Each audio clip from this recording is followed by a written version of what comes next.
What I'm doing is I'm planting seeds. You may not get this completely. Probably the black children don't understand. Maybe the black community don't understand completely. We got our black men, they don't understand. We got our black women, they don't understand. But that's okay, because guess what? We're just planting seeds. You know what I'm saying? There was a time in I didn't even know all that I know now. I didn't know so much about the black community.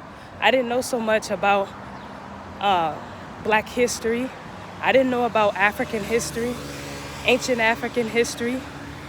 There was times I only knew Martin Luther King, Rosa Parks, and Harriet Tubman. That was about it.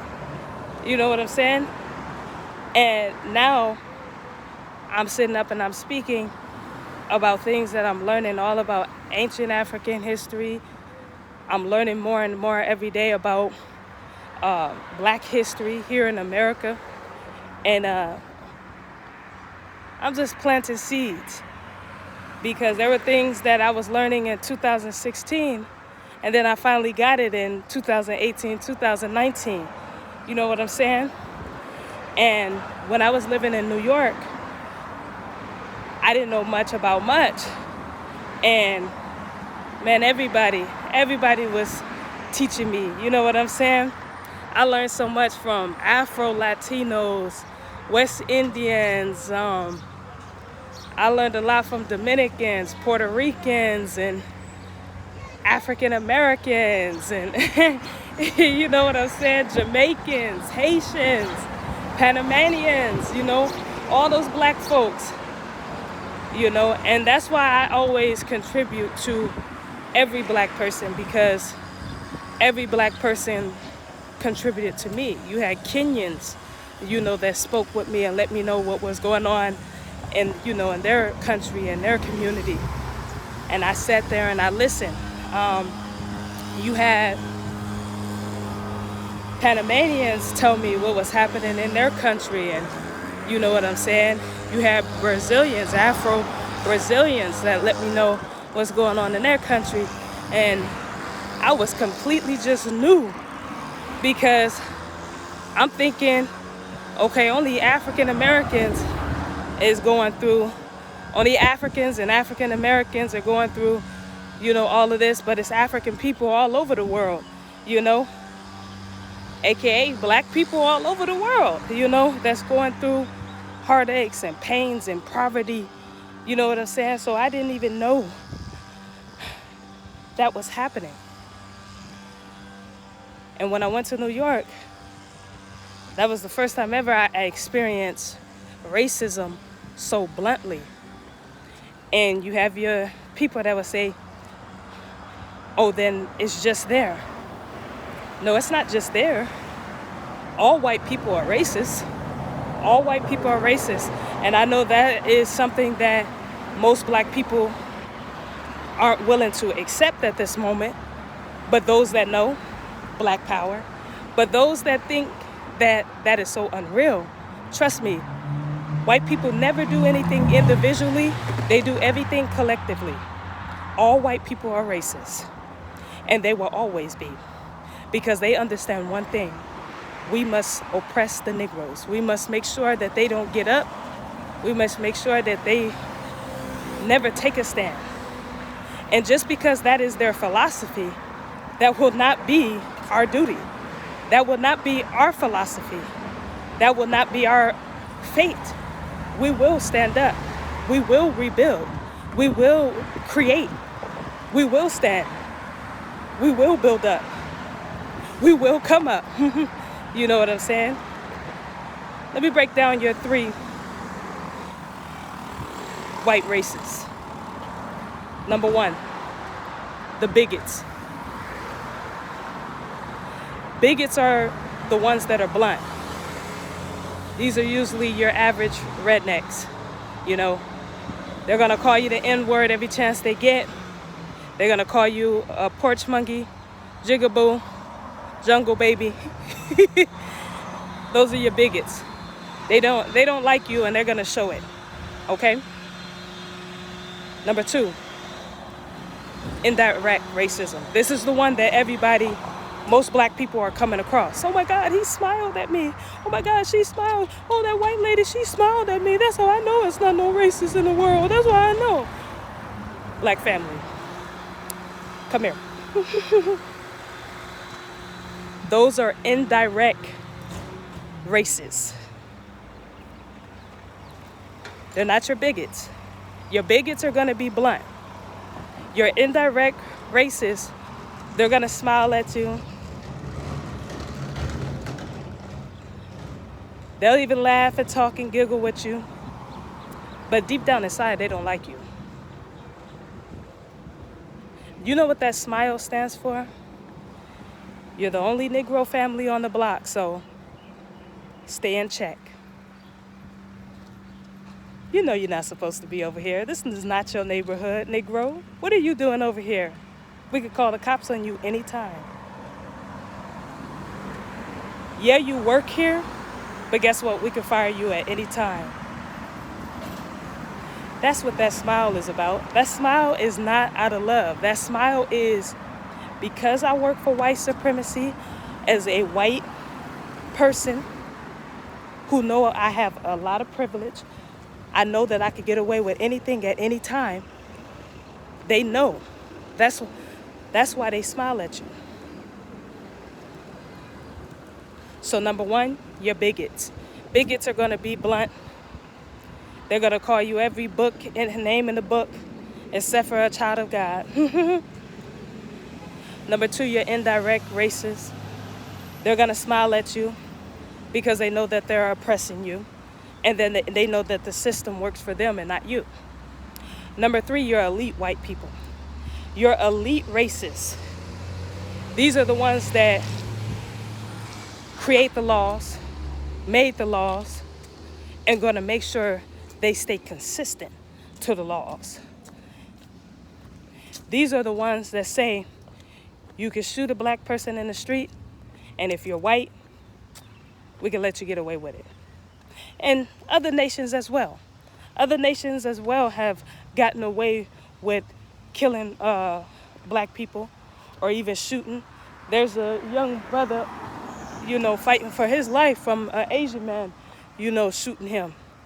And they're not trying to get him, they don't want him to do any time because they all in cahoots. You know what I'm saying? Making sure that they oppress us. But we're going to consistently fight against that. So I need my black family to understand and understand systemic racism. All white people is racist. There's no ifs, ands, or buts.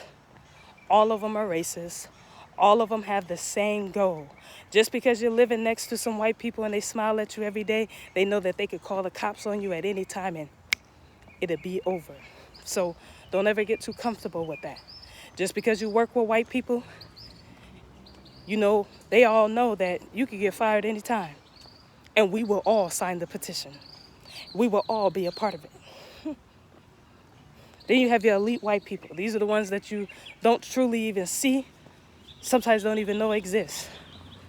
But they are racist. And they do not like black folks. They don't like African folks. If you got that God-given black skin, that melanin, they don't like you. And guess what? This is a hard pill to swallow for most black people too. But black family, you gotta understand it. Most Hispanics, they racist towards you. Matter of fact, all of them. Unless they're Afro-Latino and they identify as that, they identify as an African, they identify as black, but majority of them, they don't like you. Trust me, I know. Before I experienced systemic racism from white supremacy, I experienced systemic racism from Hispanic supremacy first. And that was mainly because I was raised around, a lot of Hispanics, and they're very racist. They don't like black people at all. And so laying in the bed with them, I would never understand that. But we ain't got no friends. And I told you this once, I could tell you again and again. until it completely locks in. We ain't got no friends. We ain't got no allies. But we got a whole lot of enemies, you know. And yes, the sad thing about our community and our people, we got coons. We got unloyal ass black people that are willing to sell us out for 30 pieces of pennies. For 30 pieces of pennies. They're willing to sell out the whole black community, never even wanting to see what we can and what we will be. But black family, I want to break down your 3 races, because all white people are racist. All Asian people are racist. Most Hispanic people are racist. All Arab people are racist. They do not like black people at all. You know what I'm saying? In order for this system to keep on going, is because we have a whole bunch of hands on top of the white hands, making sure that we be oppressed. That's why it's going to take for all of us, every last one of us all around the world, to just push up and say, we ain't taking this no more. We're not. We're not going to take it. So black family, number 1, you're bigots. Them the ones that'll call you jigaboos, porch monkeys, all types of things. Number 2, you're indirect racists. These are the ones that smile at you. You're the only black family. Don't act up. And number 3, you're elite racists. Your elite racists are the ones that you normally don't see, but they are the ones writing laws, passing laws of how to oppress every black person in this world. Right now, we're seeing everything that happened in the Congo, everything that's happening here. Everywhere there is black people have an immigrant issue. Immigrant, migrant, folks that's not supposed to be there. And for our African people all around, you need to get these people out of your country. Because we have black people that I identify as African American, have since I was a kid. And that's what I continue to identify as, is African American. I know most people was asking me what I identify as, black family. I identify as African descent. And so that's what I believe. That's what I have always been treated, like an African. My family, we have always said we're African. So that's what I identify as, and that's what I'm sticking to. You know what I'm saying? But I love everyone, that all of our black folks, whether you say you're Native, Indigenous, FBA, Pan-Africanist, you know what I'm saying? You put us all together, we all black. So, you know, and I know black is a color, but remember, we used to be called color folks because we are the only people here that got the shade of God. So we embraced it. I'm embracing it. We're going to continue to embrace it. And we're not going to let anybody demonize who we are as a people, because we are a unique people. We are a loving people. And that's why we got to get back to staying strong with each other. We got to continue to make sure that we have that black power, that black love. Everything must be about us, because at the end of the day, it is. You know what I'm saying? So, yeah, don't get caught up in the matrix. Don't let these people try to convince you that you're wrong for talking about your history. I'm going to keep talking about what they did. I'm going to keep talking about it.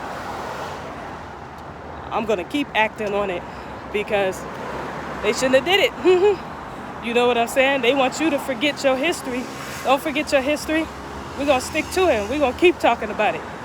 You know what I'm saying? They don't let you forget the Holocaust. Shoot, neither one of us was there in the Holocaust. But guess what? They talk about it, and they even created a whole museum. They talk about it, man. When I was in school, that was mainly what we did learn. Shoot, the way they was talking about Hitler and admiring him, you would have thought he did something so great for the country, the way they talked about him. So we're going to keep talking about Harriet. We're going to keep talking about Malcolm. We're going to keep talking about Sojourner Truth. We're going to keep talking about Frederick. We're going to keep talking about Marcus Garvey. We're going to keep our ancestors alive because they keeping theirs. And our ancestors did so much more because they was fighting against them for our freedom. And even though we're not completely free, we are able to do more today. So let's stand, let's fight, let's write, let's ride. Black power.